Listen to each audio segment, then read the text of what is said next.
Our Week 11 cash and GPP lineup, which scored respectively 123 and 113 points, fell short. But we're bringing some reserves from our bench to help me out. Michael Wiley's going to join me, and with him, we're going to put a full cash and GPP lineup for Week 12 on the main slate on FanDuel, all coming up next.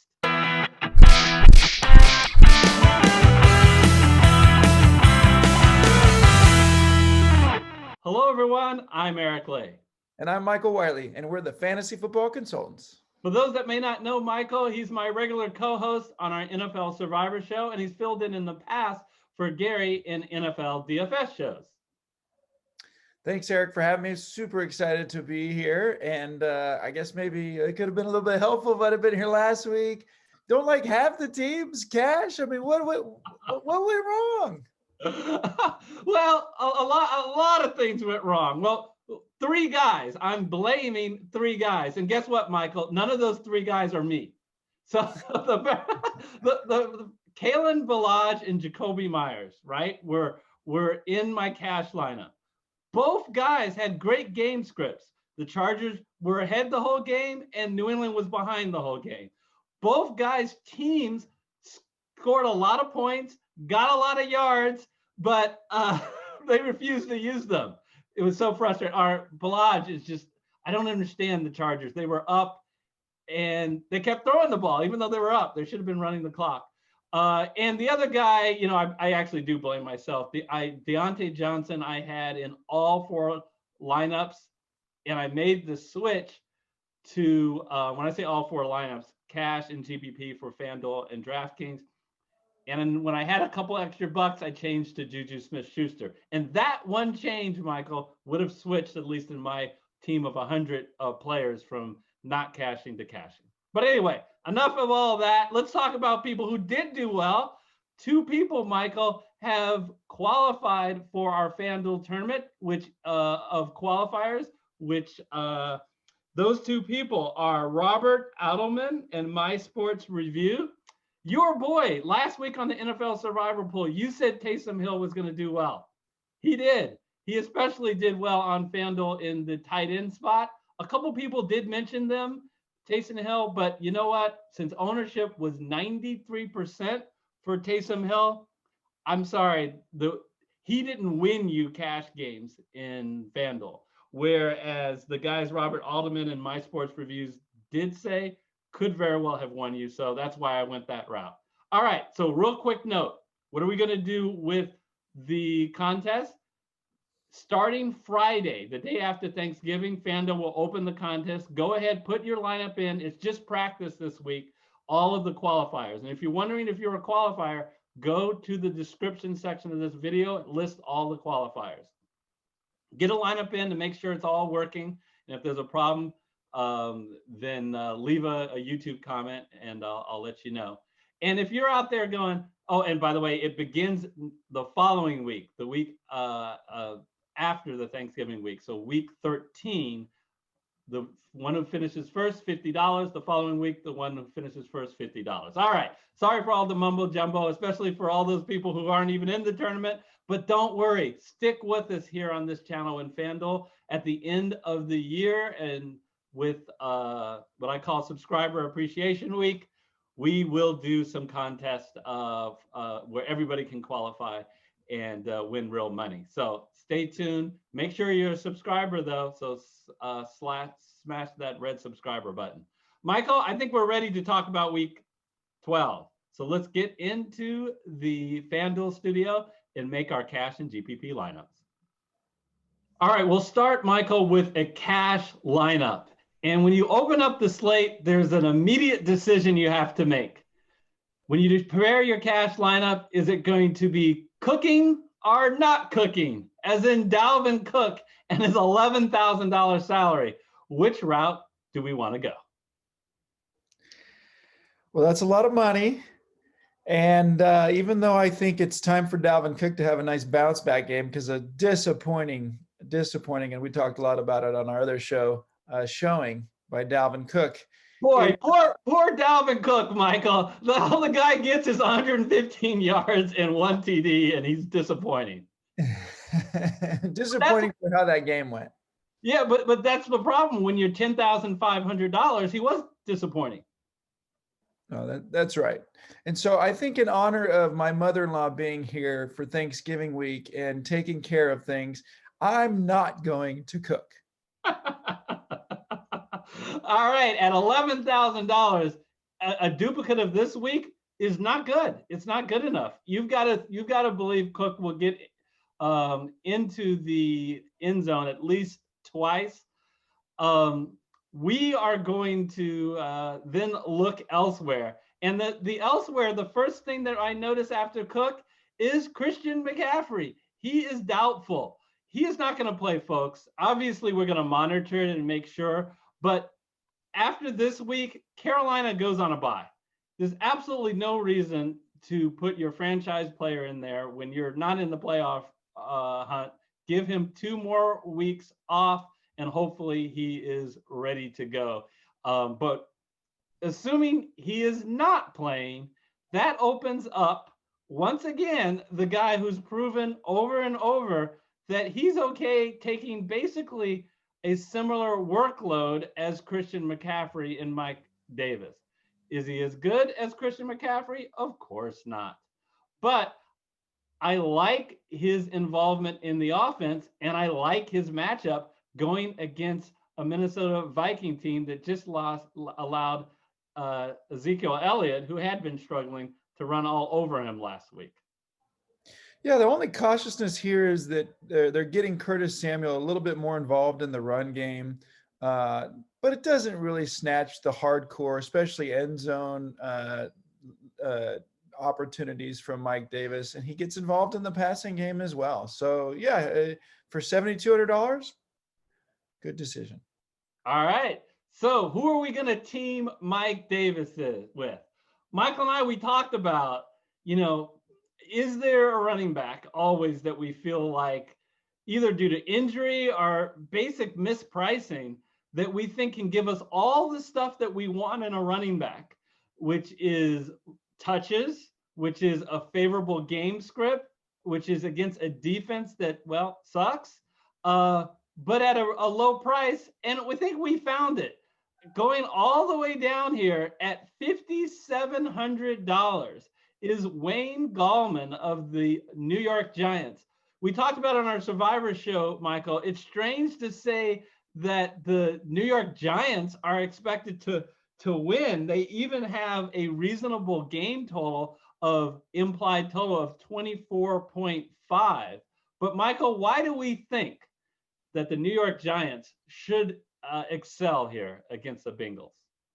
Well, it's all related to Joe Burrow's injury, right? We know Mixon's on injured reserve, which obviously helps as well. But I think Joe Burrow's injury does a couple of things. One, it obviously takes Cincinnati out of the game. I think he is a huge talent, and moving to Ryan Finley just completely changes their ability to compete. But I really feel strongly, based on what I've been reading and seeing, that the Cincinnati team is in disarray. And Joe Burrow is there to, I think, help turn the franchise around. But man, you could just see how deflated they were on the sideline and in the game after Joe Burrow went down. So yeah, they're going to not be present.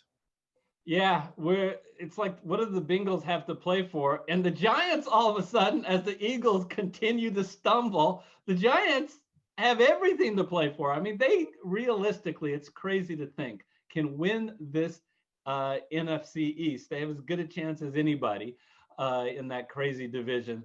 And they play a Bengal defense that is absolutely awful against the run. So not only we get good game script, but as they pile on the points, and hopefully the Cincinnati Bengals continue to turn the ball over to them. Game script is good. The defense is good. And we love his role. He's getting a lot of touches, Michael, against far better defenses. Tampa Bay, Washington, Philadelphia. He's been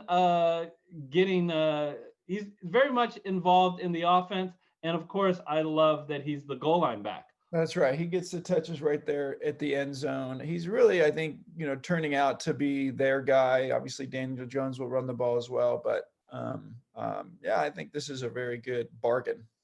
Yeah, something's going wrong with the the FanDuel algorithm that has him only $5,700, but we'll take advantage of it.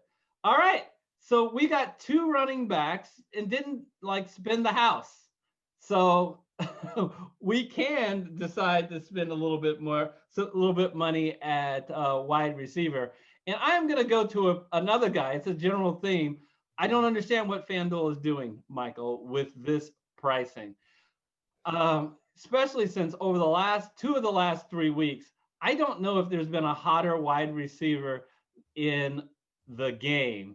And that is Cooper Kupp at only $6,700. Michael, this guy has been wacky crazy the last 2 weeks, last 3 weeks. It looks like Richard Sherman should be back. I think he would be on Robert Woods and not on the slot receiver Cooper Kupp. So it's always a question of, is it a Kupp game or a Woods game? These last 3 games, it's been both of them. But I think it's going to be more likely Kupp. He's $100 cheaper. I like this pick at $6,700, Michael. Yeah, 34-year-old Sean McVay, man, can you believe that's his age? Has really thought long and hard about how to approach this season, given the defense that he has.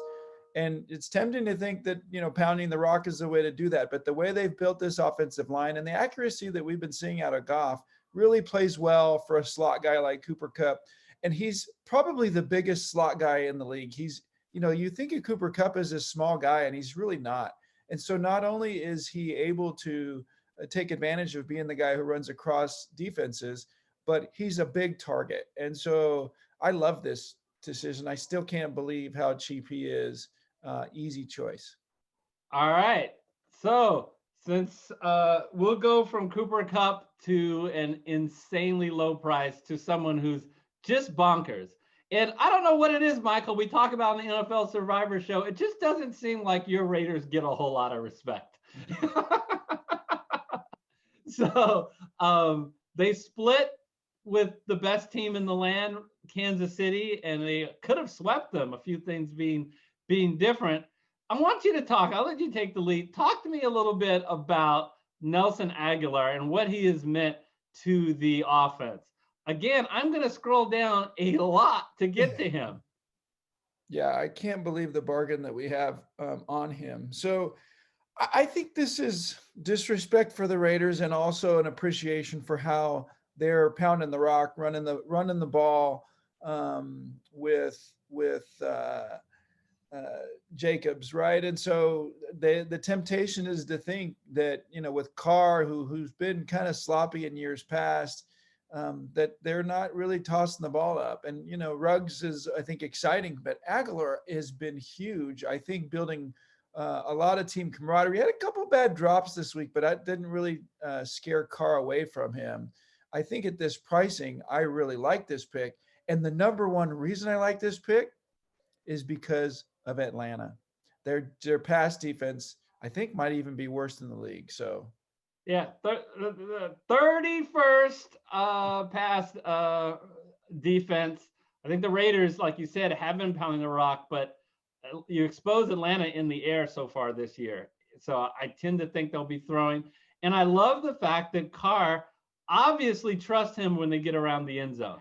By saving money on Cooper Kupp and Nelson Agholor, who are arguably, we think, going to be the number one targets on their team this week in good matchups, we have a guy who's absolutely the number one target in what I think is a fantastic matchup. Yes, we have to spend money, but that's why we saved it with Kupp and Agholor. We're going to get Tyreek Hill at $8,600. Michael, I think the Kansas City passing game is going to be the way to go this week. Tampa Bay has the league's best rush defense. So I think it's going to be a Mahomes show, and it's going to be Mahomes to Hill or Mahomes to Kelsey. Those are the two weapons that he has, and big play potential out of Tyreek Hill. Look at how it involves. The number one thing you want in a wide receiver is targets. Look how many targets he has gotten in the last 2 weeks. He's one of the few guys who gets both a lot of short targets and gets some balls thrown down the field. Just so much upside with him as long as he's healthy, and he is right now. And I think you're right. This game really, it could be a high scoring game because the Chief defense is prone to giving up points. Tampa Bay wants to take advantage of the fact that they don't have that Rams defense keeping them down. And so they're going to need to throw the ball if they're going to put up a lot of points. And Tyreek Hill will be one of the beneficiaries of that. Yeah, Vegas says their implied total this week is 30 points. Michael, let's move to tight end. And we all know you're a big Raider fan, so it's odd. I'm wondering if we can figure out your influence in preparing this lineup here. It's not enough just to have Nelson Aguilar. We're going to attack that second worst pass defense of Atlanta with the other guy, who, by the way, they're dead last against tight ends, Darren Waller. If you disagreed with me and you didn't think Nelson Aguilar was the #1 target of Carr, then it was probably because you thought it was Darren Waller. Guess what? We have Waller in the lineup too. Yeah, that's right. So this guy's an athlete, right? I think a lot of people put him. In fact, they were just showing the other night during the Kansas City game that he and Kelsey were 1 and 2 in terms of tight end targets over the last 2 years. So remember what we say in the NFL DFS Masterclass is paying up at QB, which we haven't done a lot of this year, is a luxury, not a necessity. But because of Wayne Gallman, because of Cooper Kupp, and because of Nelson Aguilar, who are all guys who we think have real quality floors at ridiculously low prices, we had enough money at QB to spend it.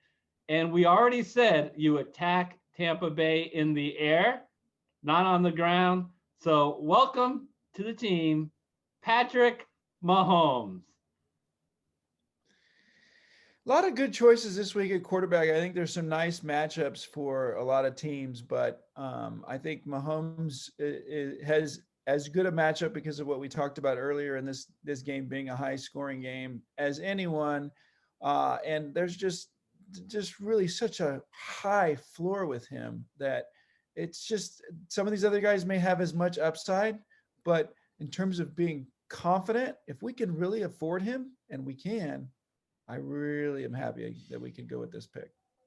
Yeah, you see what he's done every week. Has that 1 week 12 because they ran a lot. They're simply not going to do that this week. They're not going to successfully run all over the field against Tampa Bay. So I think you're going to see, and I think Tampa Bay is going to do a good job. They have a lot of offensive weapons down there. I think this is going to be a shootout. I think Tampa Bay is going to keep this game close. So I don't think they'll be in the situation of a game like they were against Denver, where they were spending the last quarter and a half just salting the win away. Yeah, and Mahomes has had to use his feet in games that are closer, and you can see that he's had high production without having to run much, but we all know he can do that as well. Let's move to the flex. Kind of like how this lineup is coming together, and we still have some money. Look, we have a choice to make. We have $5,250. We can go with a low-cost guy and get $10,500. Well, on average, $5,250. Yeah. Total $10,500. I know you want to spend it all, but we have on the flex, but we have to save some money for the defense. And you know what? In general, we don't like to pay up for defense unless we think that for cash, unless we think that there's just a team that we really are confident to go over, because there's so much volatility. So we're going to pay up and then punt the defense. And at the flex position, we're picking a guy. Again, we're going to go with the running back. We're going to go with a guy who always gets a lot of touches, who always is a part of their offense. And guess what? Who always gets goal line carries and gets involved in the passing game. The trifecta are the 5-box guy. He's actually even at home. He's not favored this week against the Browns. As long as, he basically gets all of their carries, Michael. They don't rely on anybody else. Yeah, I mean, anytime you're talking fantasy points, especially in a PPR league, you want people who get a lot of touches. And that is what happens here. And even though Cleveland's defense has been a little better of late, some of that is just circumstantial. And so I think, J Rob's going to get his touches and he's going to produce like he has over the last several weeks. You make an excellent point, Michael, when you say circumstantial. Cleveland had two horrible weather games where it was really windy, and it just dampened the offense. It sped up the game, meaning there was a whole lot of running. The clock was continuing to run. So it made it look like their defense was really better than it was. Playing in Jacksonville, weather should not be an issue. So let's hope Robinson can come through. He's gone a couple of games without getting into the end zone. Hopefully he gets back in.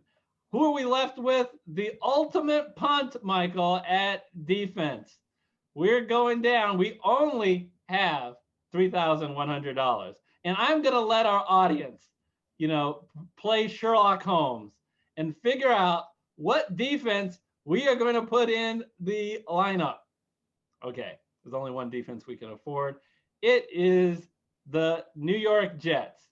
Look, we are not going to sit here and snow you and try to tell you that the New York Jets are a great defense this week. But we are going to tell you why we think, given that they're only $3,000, they're not in the worst possible situation. Look, they are at home. They are playing a Miami offense, which is, toward the bottom in ranking, passing and rushing. They've got a rookie back there with Tua, and they got an offensive line with the Miami Dolphins who really struggled. Last week, they gave up 6 sacks against the Broncos here, Michael. Yeah, I think not a like to like that this is all we have left. But if you look at some of the other teams at the bottom, even if we, try to save a few $100s on our flex, there's really nothing that sticks out to me on the defensive front unless you want to pay a couple thousand, $1,500 more. And that just doesn't make sense given the other flex options. So Jets get a couple sacks here. Hopefully don't give up too many points. And you never know, if they somehow keep the game close, they may even get some other turnover or two. Yeah, they showed a little life last week with 3 sacks against the Chargers. And so we'll see if value opens up. There's a chance that we might upgrade the defense. But again, it's just not our number one priority. I don't like to pick a defensive punt where I think that the team is going to score. They're going against Kansas City, and it's just going to be a complete blowout. I don't see this game as a complete blowout. I think the Jets should keep it close, even though I think Miami is going to win. So that is our cash game lineup. We have Patrick Mahomes, Mike Davis, Wayne Gallman, Cooper Kupp, Nelson Aguilar, Tyreek Hill, Darren Waller, James Robinson, and the New York Jets. Let's take a look at GPP. All right, Michael, on the screen is our GPP lineup. Not fitting the whole thing. I'll show you the entire lineup in a moment. But always when we put a GPP lineup, the philosophy that we want is we want to find a high-scoring game. We actually broke it down, Michael, to really 3 games, right? It was either the Las Vegas-Atlanta game, it was either the Buffalo Charger game, or it was the Tampa Bay Kansas City game. And we chose the Raiders. Yeah. And Atlanta. Primarily because we could prepare a stack and not spend the house on it. So we've got Derek Carr going to Nelson Aguilar and then running it back with Cooper Kupp. And Darren Waller. And Darren Waller, because you never can have enough Raiders. You have a comment about that particular choice in lineup construction going with the Raiders Atlanta? Well, as you mentioned, the other 2 games just is too high priced, right? If you're going to go with the Buffalo quarterback and receiver core and come back on the Chargers or vice versa, or go with that the Kansas City Tampa Bay game, you just have to spend too much money. I think that If the Raiders weren't going against the worst pass defense in the league, I would be pretty concerned here because they should be running the ball, and they do run the ball. They've kind of defined their team a little bit around that. But, the Atlanta Falcons defensive backfield is so poor. They've looked so bad and I also like the fact that Julio Jones is, I think, questionable to play this week, which makes Calvin Ridley's upside really high. And we were able to get these guys at these prices compared to what we would have had to do elsewhere. I like it. Just a little concerned about the Raiders running the ball a little more than perhaps these other games that you're talking about. Yeah, well, Michael, I'm concerned too. I want to talk about your quarterback, Derek Carr.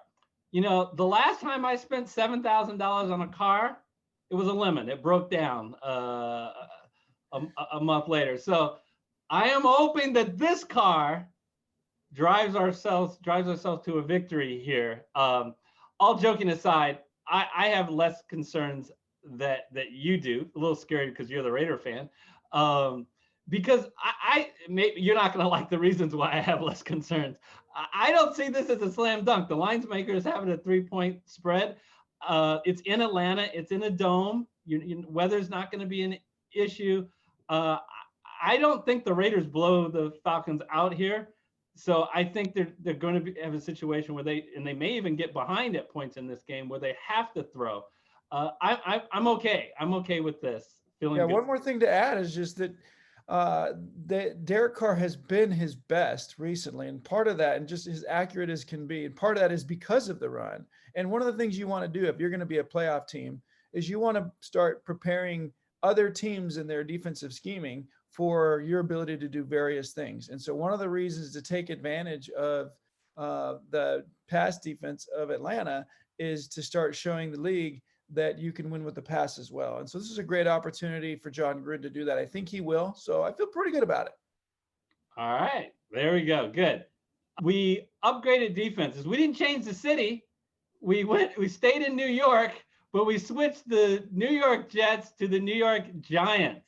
So tell us a little bit about why we went with the Giants and paired them with Wayne Gallman. Well, as you've talked about in weeks past, you really want to pick a game, if possible, where you can take advantage of the ability to run the ball because of a lead. And so I think that this Giants-Cincinnati game, I can't believe we're talking about it like this, poses very strongly for the Giants defense, who looks pretty good and actually have moved up. If you've been reading the blogs on defense, have really moved up the rankings on defenses. And so, that Giants defense against Cincinnati feels really good. And pairing Wayne Gallman with that is a no-brainer, because if, in fact, the Giants are performing as well as we hope, that means that Gallman should be getting the ball a lot. And so I really like this pairing. Agree, Michael. I think just a huge factor, as we've alluded to before, is Ryan Finley as the quarterback. I think the Giants are going to put him in a situation where they get in the lead, and if you know that Ryan Finley has to pass, lots of good things are going to happen for your defense. I think there'll be sacks, there'll be turnovers, wish upon wish. I think we might even get a pick six here. Remember, when we're constructing a GPP lineup, the whole idea is to have correlation. So you don't have to be right on every pick. Look, if Wayne Gallman has a big game, it's a very good chance that the Giants have a big game. So we really want to take advantage of that particular correlation. So believe it or not, I believe we talked about everybody. Michael mentioned that Julio Jones is hobbled. There's a very good chance he doesn't play, or if he does play, he might get hobbled. It's that hamstring. Michael, is there a worse nagging type of injury in football than a hamstring? At any point in time, even if he does play, that can get re-aggravated. Yeah, and couple that with the fact that the defensive backfield of the Raiders has been susceptible to some big plays to the wide receiver spot. Yeah, so that is our GPP lineup. We're going with Derek Carr, Davis and Gallman at running back, Ridley, Kupp, Aguilar, Darren Waller, Tyreek Hill, and the New York Giants. Michael, this was a lot of fun. Thanks so much for joining us this week. It's usually so lonely for me on FanDuel. It's great to have a partner. So I want to remind everybody, even though our FanDuel contest is closed, I really want you guys to keep it up. You guys have been so good at putting in the comments. Tell us what you think about our lineup. Who would you swap out, or who would you put in? Or just who do you like in general this particular week? Would love to hear it. And if you haven't yet, if you are not a subscriber, please smash that subscriber button and that like button. Really appreciate it. Michael, I want to wish you a very happy Thanksgiving, and our audience as well. Take care, be safe, and we'll see you next time. Yeah, guys, happy Thanksgiving.